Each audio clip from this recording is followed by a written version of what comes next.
Everyone, today I'm gonna show you how to buy Spotify Premium on your iPhone.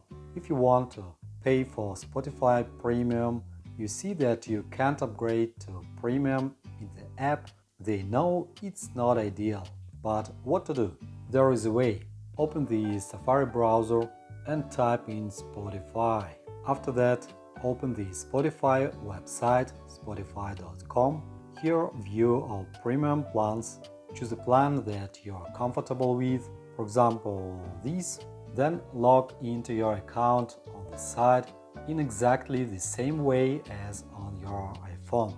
For example, continue with Apple, confirm with Touch ID. Now you can pay for your premium plan with no hassle. Select the type, credit card or PayPal, add your payment details, and after that, click on Buy Now. Congratulations, you can now listen to music on Spotify without restrictions. Thanks for watching to the end. Like, subscribe, good luck, and all the best.